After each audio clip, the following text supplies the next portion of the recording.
Shure Unidyne microphones sure do have a legendary reputation not only for great sound quality, but also for incredible visual appeal. But do you really need to spend a lot of dough to go retro? Do you need to fork over a lot of cash to look like Johnny Cash?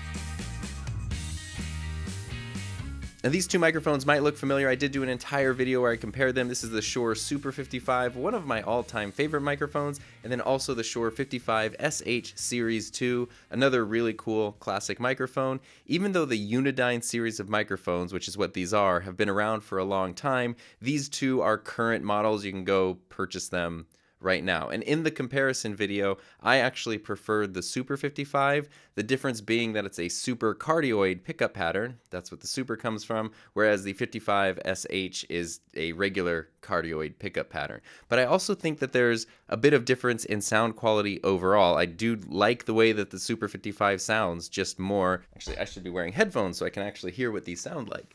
These are both really good microphones, and a lot of it just comes down to personal preference and workflow. I can tell you at the time of recording this video that the Super 55, this microphone right here, has an MSRP of $311, which is a very specific amount of money. And let's switch over actually to the 55 SH.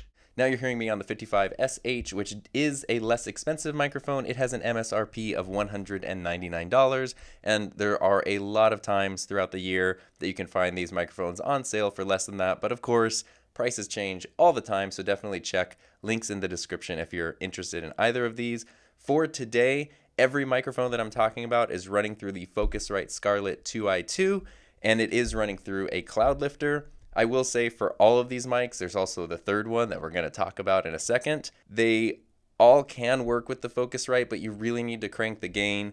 The Cloudlifter is what lets me actually get a more accurate representation of what the microphones sound like. So I definitely do recommend using some sort of signal booster with any of these microphones in order for them to sound their best. And now we're back on the Super 55, and everything is being recorded directly into Adobe Audition with no effects or additional processing. Oh, and if you're somebody who's interested in these microphones, the stands that they're on are vintage Shure stands. This one is silver. They're both from like the 1950s. I was able to just get them on eBay. Somebody was kind enough to recommend that idea to me on Twitter because Shure doesn't make these stands anymore. I sure tried to see if they do, but I was sure out of luck, so I had to find another road to go down.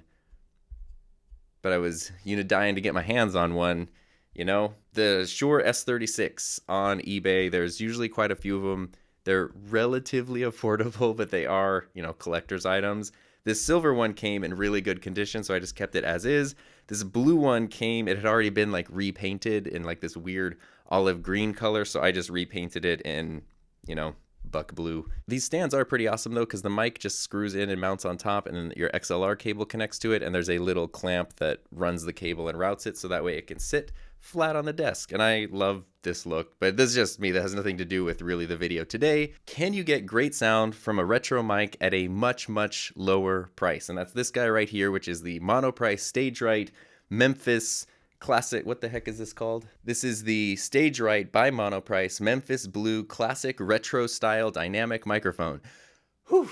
It's like Black Magic named this thing. And now we're back on the 55 SH to talk about the Memphis Blue. The reason that I went down this road in the first place is because I got really interested in the Unidyne style of microphone, and then I started looking up the history of it, and then I got just excited about them and decided to purchase one. I couldn't decide which of these I liked more because I like the blue of the Super 55, but I was used to just sort of standard cardioid pickup patterns, and so I wanted the regular one, and I ended up getting both of them so that I could compare them. And as you can hear as I'm switching back and forth, the 55 SH has a different sound than the Super 55. But where this gets a little confusing is that this microphone, I'll just call it the Memphis, has a blue windscreen inside of it, just like the Super 55 has a blue windscreen, but it has the same pickup pattern as the 55 SH. So if you're like me and you don't know much about these microphones, but you're kind of shopping around retro microphones, it would make sense that you would think the blue microphone, which is not a blue branded microphone, but the microphone with the blue windscreen is a direct competitor to the other microphone with the blue windscreen. But they're not. It's really more of a direct competitor to this one over here with the gray windscreen. And both of them also have on-off switches. So that way you can just directly turn off the mic if I'm talking right now and I flip it off.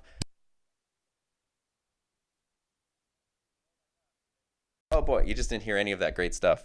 that I said right there. But the Memphis mic is a solid chunk of metal. As you can just see right here, it's a massive microphone. If you ever look up the original Unidyne mics that were much bigger, they're kind of in line with the size of this one, but this is all made out of metal, as are these. And now we're back on the Super 55, and there are also other inexpensive retro style microphones out there that you can get for even less than the Memphis. However, a lot of them are made out of plastic, and so even if they sound good, to me, that was just immediately like a disqualification. I didn't want a plastic microphone that was made to look metal. I wanted an actual like heavy duty, legit stage ready microphone. And the difference in finishes is that these two are like a brushed finish, which is great because you can even like touch the microphone and grab it, which you see people doing on stages all the time. And it doesn't really collect fingerprints or anything. I know fingerprints on microphones are probably the most important feature of a microphone, but this one is very glossy, and so it gets very fingerprinty and smudgy and stuff. It doesn't matter in terms of sound quality, but if you're using a microphone like this, you're probably somewhat interested in the visual appeal. Maybe that's for a video podcast or video recording. Maybe that's for streaming. Maybe that's for live performances.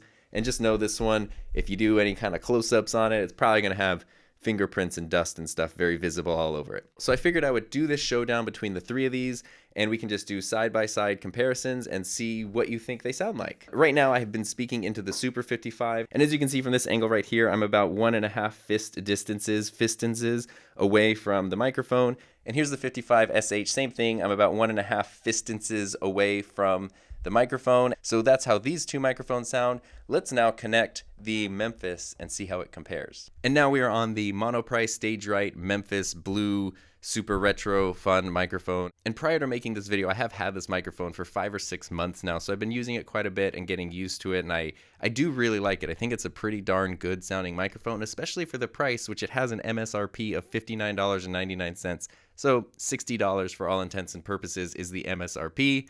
Again, prices change a lot. You might be able to get it higher or lower than that, but no matter what, that is significantly less expensive than either of these Unidyne mics. Here we go. This is what the microphone sounds like. Peter Piper pitched a podcast. I would say it has about the same like plosive rejection, or the windscreen is just as effective as it is on either of the Unidyne microphones.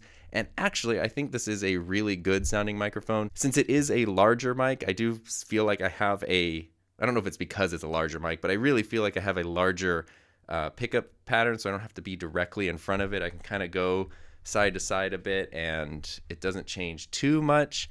And the output seems to be in line with the Shure microphones because I plugged it right into the Cloudlifter, right into the Focusrite, and it's just at about 12 o'clock, maybe 12:30 on the gain dial over here. This is what the Shure Super 55 sounds like, which is my favorite of the microphones and the most directional. If I move off axis, it immediately starts to drop my voice, but I really, really do enjoy this microphone. Like it's almost got like bite to it. It's very bright sounding, it's very sharp, but it still has enough of that low end. So its sound quality is almost, to me, something in between the pod mic, which leans towards the high end, and the SM7B, which has a lot of those rich low ends. It's like if you smash those together, you would kind of get the Super 55. I hope I don't anger people by saying that, but it just seems like it's sort of the best of both worlds. And if you know me, you know those are also two of my favorite microphones. So having both of those combined into one that also looks really cool, it's pretty awesome. I don't mind that. And this is the 55 SH now compared to the Super 55, which is in the middle in terms of price, but it's still, the MSRP is about $100 more than the Memphis. We'll jump back to the Memphis so you can hear what that sounds like exactly. And I really am pretty impressed with the sound quality of this microphone. I don't think there is an objective best microphone. So let's do some quick side-by-sides. This is the Memphis Blue, and it blew me away because it sounds really good. This is the Shure 55 SH Series II, and is the Series II the series for you? And this is the Super 55. Do you want to give me a super high five for the 55? Now, in terms of which microphone sounds best between these three, I don't think there is an objective winner. I think a lot of it comes down to personal preference and workflow and all that kind of stuff. But I do think that the Memphis mic has a lot going for it, especially for the price. It's really kind of hard to beat. If I personally had to rank them, I would rank the Super 55 as my favorite, the Memphis as my second favorite, and the 55 SH in third place as my least favorite, just because it does kind of have that boxy sound. And as you can hear, it's still a great sounding microphone, but I just feel like I get better sound more easily out of this one. And for the price of being $100 or more less, it's kind of hard to argue between these two. And these really are more the direct competitors, since this is a super cardioid pickup pattern and these are just regular cardioid pickup patterns. And all three of them, of course, are dynamic microphones. Now, I will say, though, that the Shure does have the reputation for quality.